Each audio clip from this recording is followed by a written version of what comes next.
ಎಲ್ಲರಿಗೂ ನಮಸ್ತೆ. Welcome back to Sujatha Gowda vlogs channel. ಎಲ್ಲರೂ ಹೇಗಿದ್ದೀರಾ? ನೀವೆಲ್ಲ ಸೂಪರ್ ಆಗಿದ್ದೀರಾ ಅನ್ಕೊತಿದ್ದೆ. ಆ್ಯಂಡ್ ಯಾರೆಲ್ಲ ವೀಡಿಯೋಸ್ ನೋಡ್ತಾಯಿದ್ದೀರಿ, ಹೇಗೆ ನೋಡ್ತಾಯಿರಿ, ಸಪೋರ್ಟ್ ಮಾಡ್ತಾಯಿರಿ, ಸಬ್ಸ್ಕ್ರೈಬ್ ಮಾಡೋದಂತೂ ಮರೆಯೋದಕ್ಕೆ ಹೋಗ್ಬಿಡಿ.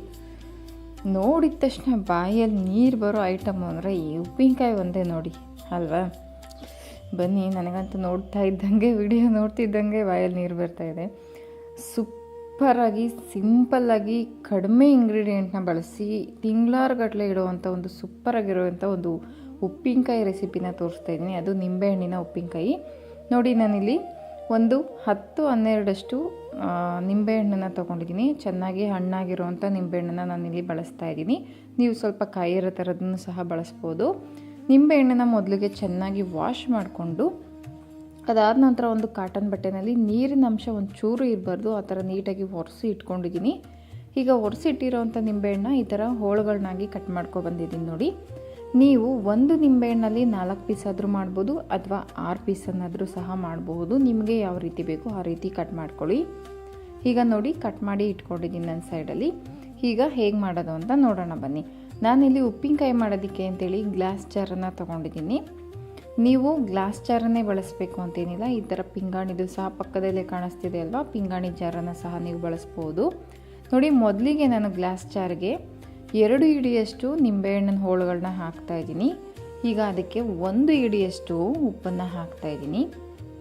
ಈ ನಿಂಬೆಹಣ್ಣು ಸ್ವಲ್ಪ ರಸವಾಗಿ ಹುಳಿ ಜಾಸ್ತಿ ಇರೋದ್ರಿಂದ ನಾನಿಲ್ಲಿ ಉಪ್ಪನ್ನು ಜಾಸ್ತಿ ಹಾಕ್ತಾಯಿದ್ದೀನಿ. ಸೊ ನೋಡಿಕೊಂಡು ಹಾಕ್ಕೊಳ್ಳಿ. ಮತ್ತು ನಾನು ಇದಕ್ಕೆ 3 ಹಿಡಿಯಷ್ಟು ನಿಂಬೆಹಣ್ಣು ಹೋಳುಗಳನ್ನ ಹಾಕ್ಕೊತಿದ್ದೀನಿ. ನೀವು ಕೈಯಲ್ಲಿ ಹಾಕಿಲ್ಲ ಅಂದರೆ ನೀವು ಯಾವುದಾದ್ರೂ ಒಂದು ಬೌಲ್ನಾದರೂ ನೀವು ಯೂಸ್ ಮಾಡ್ಕೊಬೋದು. ಕೈಯಲ್ಲಿ ಸಹ ಒಂದು ಚೂರು ಕೂಡ ನೀರಿನ ಅಂಶ ಇರಬಾರ್ದು. ಆ ಥರ ನೀಟಾಗಿ ಕೈಯನ್ನು ವಾಶ್ ಮಾಡಿಕೊಂಡು ಚೆನ್ನಾಗಿ ಕೈನ ಒರೆಸ್ಕೊಂಡು ಆಮೇಲೆ ನೀವು ಉಪ್ಪಿನಕಾಯಿನ ಹಾಕಿ, ನಾನು ಸಹ ಅದೇ ರೀತಿ ಮಾಡಿದ್ದೀನಿ ನೋಡಿ. ಮತ್ತೆ 1 ಹಿಡಿಯಷ್ಟು ಉಪ್ಪನ್ನು ಹಾಕಿದ್ದೀನಿ. ನೆಕ್ಸ್ಟು ಮಿಕ್ಕಿರೋವಂಥ 2 ಹಿಡಿಯಷ್ಟು ನಿಂಬೆಹಣ್ಣನ್ನು ಹೋಳುಗಳನ್ನ ಸಹ ನಾನಿಲ್ಲಿ ಜಾರ್ಗೆ ಹಾಕ್ಕೊಂಡು ಮತ್ತೆ ಅದಕ್ಕೆ 1 ಹಿಡಿಯಷ್ಟು ಉಪ್ಪನ್ನು ಹಾಕ್ತಾಯಿದ್ದೀನಿ. ನಾನು ಯಾವುದೇ ಥರ ಬೀಜಗಳು, ನಿಂಬೆಹಣ್ಣು ಬೀಜಗಳೆಲ್ಲ ಏನಿದೆ ಅದನ್ನು ನಾನು ತೆಗೆದಿಲ್ಲ. ನೀವು ಬೇಕಿದ್ದರೆ ತಗೊಬೋದು, ಅಥವಾ ಹಾಗೆ ಬಿಟ್ಟರು ನಡೆಯುತ್ತೆ. ಈಗ ಮತ್ತೆ ನಾನು ನೋಡಿ ಕಂಪ್ಲೀಟಾಗಿ 1 ಮುಷ್ಟಿಯಷ್ಟು ಉಪ್ಪನ್ನು ನಾನು ಹಾಕಿದ್ದೀನಿ. ಇಲ್ಲಿ ಟೋಟಲ್ ನಾನಿಲ್ಲಿ 3 ಹಿಡಿಯಷ್ಟು ಉಪ್ಪನ್ನು ಬಳಸಿದ್ದೀನಿ ಈ ಉಪ್ಪಿನಕಾಯಿ ಮಾಡಲಿಕ್ಕೆ ಅಂತ ನೋಡಿ. ಈಗ ಉಪ್ಪನ್ನು ಹಾಕ್ಕೊಂಡಿದ್ದಾದ ನಂತರ ನಾನು ಇಲ್ಲಿ ಏನು ಮಾಡ್ತಾಯಿದ್ದೀನಿ ಅಂದರೆ, ಕ್ಯಾಪನ್ನು ಕ್ಲೋಸ್ ಮಾಡಿ ಚೆನ್ನಾಗಿ ಕುಲುಕಿ ಮಿಕ್ಸ್ ಮಾಡ್ಕೊಬೇಕು. ನೀವು ಈ ಉಪ್ಪಿನಕಾಯಿನ ನೀವು ಗ್ಲಾಸ್ ಜಾರಲ್ಲಾದರೂ ಮಾಡ್ಬೋದು. ನಾನು ನಿಮಗೆ ಹೇಳಿದೆ ಅಲ್ವಾ, ಆಗಲೇ ನೋಡಿ ನಾನು 2 ಜಾರನ್ನು ನಾನು ನಿಮಗೆ ತೋರಿಸ್ತಾ ಇದ್ದೀನಿ. ಇಲ್ಲಿ ನೀವು ಈ ಥರ ಟೈಟಾಗಿ ಇರುತ್ತಲ್ವ, ಹೇರ್ ಟೈಟ್ ಇರುತ್ತಲ್ವ, ಈ ಥರ ಗ್ಲಾಸ್ ಜಾರಲ್ಲೂ ಸಹ ನೀವು ಉಪ್ಪಿನಕಾಯಿನ ಮಾಡ್ಬೋದು. ಅಥವಾ ನೀವಿಲ್ಲಿ ಪಿಂಗಾಣಿದೇನು ನೋಡ್ತಾ ಇದ್ದೀರಾ ಪಕ್ಕದಲ್ಲಿ, ಆ ಜಾರಲ್ಲೂ ಸಹ ನೀವು ಉಪ್ಪಿನಕಾಯಿನ ಮಾಡ್ಬೋದು. ಈಗ ನೋಡಿ, ಉಪ್ಪೆಲ್ಲ ಹಾಕಿದಾದ ನಂತರ ನಾನಿಲ್ಲಿ ಚೆನ್ನಾಗಿ ಕುಲುಕಿ ಮಿಕ್ಸ್ ಮಾಡ್ಕೊಬೇಕು. ಪ್ರತಿಯೊಂದು ನಿಂಬೆಹಣ್ಣು ಹೋಳುಗಳೇನಿದೆ ಆ ಹೋಳುಗಳಿಗೆಲ್ಲ ಉಪ್ಪು ಹಿಡಿಯೋ ತನಕ, ಉಪ್ಪು ಹಿಡಿಯೋ ರೀತಿ ಚೆನ್ನಾಗಿ ಮಿಕ್ಸ್ ಮಾಡ್ಕೊಳ್ಳಿ ನೋಡಿ, ಈ ರೀತಿ.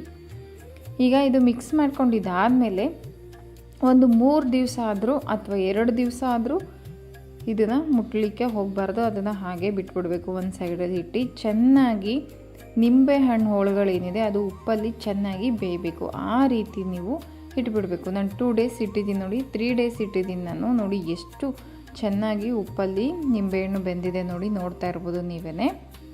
ಈಗ ನೋಡಿ, ನಾನು ಹಾಕಿದಾಗ ತುಂಬಾ ಇತ್ತು, ಬಟ್ ಇವಾಗ ನೋಡಿ ಉಪ್ಪಲ್ಲಿ ಬೆಂದಿರೋದ್ರಿಂದ ಎಷ್ಟು ಕಮ್ಮಿ ಆಗಿದೆ ಅಂತ. 3 ದಿವಸ ಆದಮೇಲೆ ತೆಗೆದಿರೋ ಅಂಥದ್ದು ನಾನು, ಪದೇ ಏನು ತೆಗೆದಿಲ್ಲ. ಈಗ ಈ ಥರ ಮರದ್ದು ಸೌಟು ಬರುತ್ತಲ್ವ, ಇದನ್ನು ಬಳಸಿ. ಯಾವುದೇ ಕಾರಣಕ್ಕೂ ಸ್ಟೀಲ್ ಸ್ಪೂನ್ಸ್ಗಳನ್ನೆಲ್ಲ ಬಳಸೋದಕ್ಕೆ ಹೋಗಬೇಡಿ. ಈ ಥರ ಮರದ ಸ್ಪೂನ್ಗಳನ್ನ ಬಳಸಿ ಚೆನ್ನಾಗಿ ಮಿಕ್ಸ್ ಮಾಡ್ಕೊಳ್ಳೋದಕ್ಕೆ ಯೂಸ್ ಮಾಡ್ಕೊಳ್ಳಿ. ಅದಾದ ನಂತರ ನಾನಿಲ್ಲಿ ಖಾರಕ್ಕೆ ಅಂತ ಹೇಳಿ ನಾನು ಅಚ್ಚ ಖಾರದ ಪುಡಿನ ಬಳಸ್ತಾ ಇದ್ದೀನಿ. 3 ಚಮಚದಷ್ಟು ಅಚ್ಚ ಖಾರದ ಪುಡಿನ ಬಳಸ್ತಾ ಇದ್ದೀನಿ. ಈ ನಿಂಬೆಹಣ್ಣು ಸ್ವಲ್ಪ ಅಲ್ಲ, ಜಾಸ್ತಿ ಮಟ್ಟಿಗೆ ಹುಳಿ ಇರುತ್ತೆ. ಕಾಯಿ ನಿಂಬೆಹಣ್ಣಾದರೆ ಇಷ್ಟು ಹುಳಿ ಬರಲ್ಲ. ಇದು ತುಂಬ ಹಣ್ಣಾಗಿರೋವಂಥ ನಿಂಬೆಹಣ್ಣಾಗಿರೋದ್ರಿಂದ ಇದು ಹುಳಿ ಜಾಸ್ತಿ ಇರುತ್ತೆ. ಸೊ ಹಾಗಾಗಿ ನಾನು ಖಾರನ ಇಷ್ಟು ಹಾಕ್ಕೊತಿದ್ದೀನಿ. 3 ಸ್ಪೂನಷ್ಟು ಅಚ್ಚ ಖಾರದ ಪುಡಿ ಹಾಕಿದ್ಮೇಲೆ ನಾನಿಲ್ಲಿ ಚೆನ್ನಾಗಿ ಮಿಕ್ಸ್ ಮಾಡ್ಕೊತಾ ಇದ್ದೀನಿ. ನಾನು ಆಗಲೇ ಹೇಳಿದೆ ಅಲ್ವಾ, ನಿಂಬೆಹಣ್ಣು ಹೋಳುಗಳಿಗೆ ಉಪ್ಪು ಹೇಗೆ ಹಿಡಿಯುತ್ತೋ ಅದೇ ರೀತಿ ಖಾರನೂ ಸಹ ಅಚ್ಚುಕಟ್ಟಾಗಿ ಚೆನ್ನಾಗಿ ಹಿಡಿಬೇಕು. ಆಗಲೇ ಇಲ್ಲಿ ಉಪ್ಪಿನಕಾಯಿ ನಿಮಗೆ ಟೇಸ್ಟ್ ಬರೋದು. ಪ್ರತಿಯೊಂದು ಹೋಳುಗಳಿಗೂ ಸಹ ಉಪ್ಪು ಖಾರ ಹಿಡಿಬೇಕು. ಆ ರೀತಿ ಪರ್ಫೆಕ್ಟಾಗಿ ಮಿಕ್ಸ್ ಮಾಡ್ಕೊಳ್ಳಿ. ಒಂದು 5 ನಿಮಿಷ ಲೇಟ್ ಆದರೂ ಪರವಾಗಿಲ್ಲ, ಬಟ್ ಮಿಕ್ಸ್ ಮಾಡ್ಕೊಳ್ಳೋದ್ರಲ್ಲಿ ಮಾತ್ರ ಎಡವಟ್ಟು ಮಾಡ್ಕೊಳ್ಳೋದಕ್ಕೆ ಹೋಗಬೇಡಿ. ನೋಡಿ ಈ ಥರ ಚೆನ್ನಾಗಿ ಮಿಕ್ಸ್ ಮಾಡಿಕೊಂಡೆ, ಕಲರ್ಫುಲ್ಲಾಗಿ ಕಾಣಿಸ್ತಾ ಇದೆ. ಈಗ ನೋಡಿ ನಾನು ಮಿಕ್ಸ್ ಮಾಡಿದ್ದೀನಿ, ಇನ್ನೂ ಕೆಳಗಡೆ ಸ್ವಲ್ಪ ಹಾಗೆ ಕಾಣ್ತಿತ್ತು ಅಂತೇಳಿ ಮತ್ತೆ ಮಿಕ್ಸ್ ಮಾಡಿದ್ದೀನಿ. ನೋಡಿ ಕಂಪ್ಲೀಟಾಗಿ ಕಲರ್ಫುಲ್ಲಾಗಿ ಕಾಣಿಸ್ತಾ ಇದೆ. ಈಗ ಮಿಕ್ಸ್ ಮಾಡಿರೋವಂಥ ಖಾರಕ್ಕೆ ಸಪ್ರೇಟಾಗಿ ಒಂದು ಕಡೆ ಸೈಡಲ್ಲಿಟ್ಟು ಇದಕ್ಕೆ ಇನ್ನೊಂದು ಪೌಡರ್ನ ಇದಕ್ಕೆ ರೆಡಿ ಮಾಡ್ಕೊಳ್ಳೋಣ ಬನ್ನಿ. ಒಂದು ಪ್ಯಾನ್ ತೊಗೊಂಡಿದ್ದೀನಿ. ಆ ಪ್ಯಾನ್ಗೆ ನಾನಿಲ್ಲಿ 2 ಚಮಚದಷ್ಟು ಸಾಸಿವೆನ ತೊಗೊಂಡಿದ್ದೀನಿ, 1.5 ಚಮಚದಷ್ಟು ಜೀರಿಗೆನ ತೊಗೊಂಡಿದ್ದೀನಿ, 1/4 ಚಮಚಕ್ಕಿಂತ ಚೂರು ಜಾಸ್ತಿ ಮೆಂತ್ಯ ಕಾಳನ್ನು ನಾನಿಲ್ಲಿ ತೊಗೊಂಡಿದ್ದೀನಿ. ನಾನಿಲ್ಲಿ ಕಮ್ಮಿ ಕ್ವಾಂಟಿಟಿ ಮಾಡ್ತಿರೋದ್ರಿಂದ ಕಮ್ಮಿನ ತೋರಿಸ್ತಾ ಇದ್ದೀನಿ. ಕಮ್ಮಿ ಪದಾರ್ಥಗಳನ್ನ ಹಾಕಿ, ನೀವು ಸ್ವಲ್ಪ ಜಾಸ್ತಿ ಮಾಡೋರು ಇದೇ ಕ್ವಾಂಟಿಟಿನ ಸ್ವಲ್ಪ ಜಾಸ್ತಿ ಹಾಕ್ಕೊಂಡು ಮಾಡ್ಕೊಳ್ಳಿ.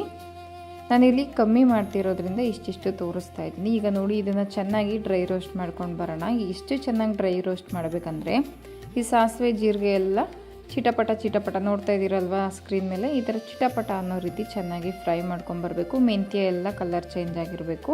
ಆ ರೀತಿ ಚೆನ್ನಾಗಿ ಲೋ ಫ್ಲೇಮಲ್ಲಿ ಫ್ರೈ ಮಾಡ್ಕೊಬನ್ನಿ. ಹೈ ಫ್ಲೇಮ್ ಇಟ್ಕೊಂಡು ಫ್ರೈ ಮಾಡೋಕ್ಕೆ ಹೋಗ್ಬಿಡಿ, ಸೀದೋಗ್ಬಿಡುತ್ತೆ. ನಾನು ಕಮ್ಮಿ ಕ್ವಾಂಟಿಟಿಲಿ ಮಾಡ್ತಿರೋದ್ರಿಂದ ಈ ಮಸಾಲೆ ಪುಡಿ ಏನು ತೋರಿಸ್ದೆ ಇದನ್ನು ನಾನು ಕುಟಾಣಿಲೇನೆ ಕುಟ್ಟಿ ಪೌಡರ್ನ ಮಾಡ್ಕೊತಿದ್ದೀನಿ. ನೀವು ಬೇಕಿದ್ರೆ ಮಿಕ್ಸಿ ಜಾರನ್ನು ಸಹ ಯೂಸ್ ಮಾಡಿ ಪೌಡರ್ ಮಾಡ್ಕೊಬೋದು. ಇದು ಕಮ್ಮಿ ಕ್ವಾಂಟಿಟಿ ಇದೆ ಅನ್ನೋ ಕಾರಣಕ್ಕೆ ನಾನಿಲ್ಲಿ ಕುಟಾಣಿಲಿ ಪೌಡರ್ ಮಾಡ್ಕೊತಿದ್ದೀನಿ. ಚೆನ್ನಾಗಿ ಪೌಡರ್ ಮಾಡ್ಕೊಂಡಿದ್ದಾದಮೇಲೆ ನೋಡಿ ಈ ರೀತಿ ಕಾಣಿಸ್ತಾ ಇದೆ. ಇಷ್ಟಿದ್ರೆ ಸಾಕಾಗುತ್ತೆ, ಪೂರ್ತಿ ನೈಸ್ ಪೌಡರ್ ಆಗಬೇಕಂತೇನಿಲ್ಲ, ಇಷ್ಟಿದ್ರೂ ಚೆನ್ನಾಗಿರುತ್ತೆ. ಈಗ ಕುಟ್ಟಿ ಪುಡಿ ಮಾಡ್ಕೊಂಡಿರೋವಂಥ ಅಷ್ಟು ಪೌಡರ್ನ ನಾನಿಲ್ಲಿ ಉಪ್ಪಿನಕಾಯಿಗೆ ಹಾಕ್ಕೊತಿದ್ದೀನಿ. ಉಪ್ಪಿನಕಾಯಿಗೆ ಹಾಕ್ಕೊಂಡು ಇದನ್ನು ಕೂಡ ಚೆನ್ನಾಗಿ ಮಿಕ್ಸ್ ಮಾಡ್ಕೊಬೇಕು. ಮಿಕ್ಸ್ ಮಾಡ್ಕೊಂಡಿದ್ದಾದಮೇಲೆ ಮತ್ತೆ ನಾನು ಕ್ಯಾಪ್ನ ಕ್ಲೋಸ್ ಮಾಡಿ ಒಂದು ರಾತ್ರಿ ಕಂಪ್ಲೀಟ್ ಒಂದು ನೈಟ್ ಪೂರ್ತಿ ಹಾಗೆ ಇಟ್ಬಿಡ್ತೀನಿ. ಚೆನ್ನಾಗಿ ಖಾರ ಎಲ್ಲ ಬೇಯಲಿ ಅನ್ನೋ ಕಾರಣಕ್ಕೆ. ಈ ಉಪ್ಪಿನಕಾಯಿ ಅಂತೂ ಪ್ರತಿಯೊಂದಕ್ಕೂ ಬೇಕಾಗುತ್ತೆ. ಕೆಲವ್ರಿಗೆ ಬೇಡ, ನನಗಂತೂ ಕೆಲವೊಂದು ರೆಸಿಪಿಗಳನ್ನ ಏನೇ ರೆಸಿಪಿ ಮಾಡಿದ್ರು, ಏನೇ ತಿಂಡಿ ಊಟ ಮಾಡಿದ್ರು ಉಪ್ಪಿನಕಾಯಿ ಅಂತೂ ನನಗಿರಲೇಬೇಕು ಸೈಡಲ್ಲಿ. ನಾನಂತೂ ಉಪ್ಪಿನಕಾಯಿ ಪ್ರಿಯೆ.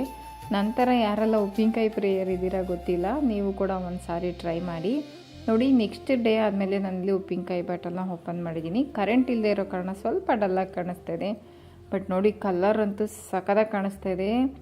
ಆ ಕ್ಯಾಪ್ ತೆಗಿದ ತಕ್ಷಣ ಉಪ್ಪಿನಕಾಯಿ ಫ್ಲೇವರ್ ಏನಿದೆ, ಘಮ ಇದೆಯಲ್ವಾ, ಹಬ್ಬ ಮೂಗೆ ರಪ್ ಅಂತ ಹೊಡೆಯಿತು, ಅಷ್ಟು ಘಮ ಬರ್ತಿತ್ತು. ಈಗ ನಾನು ಚಿಕ್ಕದಾಗಿ ಒಂದು ಒಗ್ಗರಣೆನ ಕೊಟ್ಕೊತಾ ಇದ್ದೀನಿ. ಎಣ್ಣೆನ ಸ್ವಲ್ಪ ಚೆನ್ನಾಗಿ ಕಾಯಿಸ್ಕೊಂಡು ಸಾಸಿವೆನ ಹಾಕಿ ಸಿಡಿಸ್ಕೊಂಡಿದ್ದೀನಿ. ಈ ಥರ ನಾನು ಮಧ್ಯಭಾಗ ಮಾಡಿಕೊಂಡು ಹಾಕ್ತಾಯಿದ್ದೀನಿ ಕಾದಿರೋವಂಥ ಎಣ್ಣೆನ. ಏನಕ್ಕಪ್ಪ ಅಂದರೆ ಇದು ಗ್ಲಾಸ್ ಜಾರ್ ಏನಾದ್ರು ಡ್ಯಾಮೇಜ್ ಆಗುತ್ತೆ ಅನ್ನೋ ಕಾರಣಕ್ಕೆ. ಈ ಉಪ್ಪಿನಕಾಯಿಗೆ ನೀವು ಈ ಥರ ಚೆನ್ನಾಗಿ ಕುದಿಯೋವಂಥ ಎಣ್ಣೆನೇ ಒಗ್ಗರಣೆಗೆ ಹಾಕಬೇಕು. ಹಿಂಗೆ ಹಾಕಿದ್ರೇ ನಿಮಗೆ ತಿಂಗಳಾರಗಟ್ಟಲೆ ಉಪ್ಪಿನಕಾಯಿನ ಆರಾಮಾಗಿ ನೀವು ಬಳಸ್ಬೋದು, ಇಟ್ಕೊಬೋದು. ಯಾವುದೇ ಥರ ಹಾಳಾಗೋದಿಲ್ಲ ಉಪ್ಪಿನಕಾಯಿ. ಈ ಉಪ್ಪಿನಕಾಯಿನ ನೀವು ಫ್ರಿಜ್ಜಲ್ಲಿ ಕೂಡ ಸ್ಟೋರೇಜ್ ಮಾಡ್ಕೋಬೋದು, ಅಥವಾ ನೀವು ಹೊರಗಡೆ ಕೂಡ ಇಟ್ಕೋಬೋದು. ಈಗ ನಾನು ಮಾಡಿರೋ ಕ್ವಾಂಟಿಟಿಲಿ ಉಪ್ಪಿನಕಾಯಿ ಇಲ್ಲ ಅಂದರೂ ನಮ್ಮ ಮನೆಗೆ ಒಂದು 6-7 ತಿಂಗಳಾದರೂ ಬಂದೇ ಬರುತ್ತೆ. ಇನ್ನೂ ಸ್ವಲ್ಪ ಜಾಸ್ತಿ ಮಾಡಿಕೊಂಡ್ರೆ ವರ್ಷಾನುಗಟ್ಟಲೆ ಇಟ್ಕೊಬೋದು. ನೋಡಿ ಒಗ್ಗರಣೆ ಹಾಕಿದ ಮೇಲೆ ಒಂದು ನೈಟ್ ಪೂರ್ತಿ ಹಾಗೆ ಇಟ್ಬಿಟ್ಟಿದ್ದೆ. Next day ತೆಗೆದಿದ್ದೀನಿ. ನೋಡಿ ಹೇಗೆ ಸಖತ್ತಾಗಿ ಕಾಣಿಸ್ತಾ ಇದೆಯಲ್ಲ ಕಲರಾಗಿ. ಟೇಸ್ಟ್ ಅಂತೂ ಅಷ್ಟೇ ಸೂಪರಾಗಿ ಅಲ್ಟಿಮೇಟಾಗಿರುತ್ತೆ. ಈ ಉಪ್ಪಿನಕಾಯಿಗಂತೂ ನೀವು ಬಿಸಿ ಬಿಸಿ ಅನ್ನ ಮಾಡಿಕೊಂಡು ಒಂಚೂರು ತುಪ್ಪ ಹಾಕ್ಕೊಂಡು ಉಪ್ಪಿನಕಾಯಿ ನೆಂಚ್ಕೊಂಡು ತಿಂತಾ ಇದ್ದರೆ ಹಬ್ಬ, ಇದ್ರ ಮುಂದೆ ಯಾವ ಊಟನೂ ಇಲ್ಲ ಅನಿಸುತ್ತೆ. ಸ್ವರ್ಗ ಕಣ್ರಿ, ಅಷ್ಟು ಚೆನ್ನಾಗಿರುತ್ತೆ. ಒಮ್ಮೆ ಈ ರೆಸಿಪಿನ ನೀವು ಕೂಡ ಟ್ರೈ ಮಾಡಿ. ಯಾರಿಗೆಲ್ಲ ಉಪ್ಪಿನಕಾಯಿ ಇಷ್ಟ ಈ ವಿಡಿಯೋನ ನೋಡಿ ಲೈಕ್ ಮಾಡಿ, ಕಮೆಂಟ್ ಮಾಡಿ, ಶೇರ್ ಮಾಡಿ ಆ್ಯಂಡ್ ಸಬ್ಸ್ಕ್ರೈಬ್ ಮಾಡೋದಂತೂ ಮರೆಯೋದಕ್ಕೆ ಹೋಗಬೇಡಿ. ಇದೇ ಥರ ಇನ್ನೊಂದಷ್ಟು ಸೂಪರ್ ಡೂಪರ್ ಆಗಿರೋವಂಥ ರೆಸಿಪಿಗಳನ್ನ ನಿಮ್ಮ ಜೊತೆ ಶೇರ್ ಮಾಡ್ಕೊತಾ ಇರ್ತೀನಿ. ಹಾಗೆ ಯಾರೆಲ್ಲ ನನ್ನ ವೀಡಿಯೋಸ್ನ ನೋಡ್ತಾ ಇರ್ತೀರಾ, ಹೀಗೆ ನೋಡ್ತಾ ಇರಿ, ಸಪೋರ್ಟ್ ಮಾಡ್ತಾಯಿರಿ, ಸಬ್ಸ್ಕ್ರೈಬ್ ಮಾಡ್ತಾಯಿರಿ. ನೀವೆಷ್ಟು ಸಪೋರ್ಟ್ ಮಾಡ್ತೀರಾ ಅಷ್ಟೇ ಹುಮ್ಮಸ್ಸು ನನಗೂ ಬರುತ್ತೆ ವಿಡಿಯೋ ಮಾಡಲಿಕ್ಕೆ. ಆ್ಯಂಡ್ ಯಾರೆಲ್ಲ ನನ್ನ ವಿಡಿಯೋ ನೋಡ್ತೀರಾ ನಿಮ್ಮೆಲ್ರಿಗೂ ಕೂಡ ಥ್ಯಾಂಕ್ ಯು ಸೋ ಮಚ್.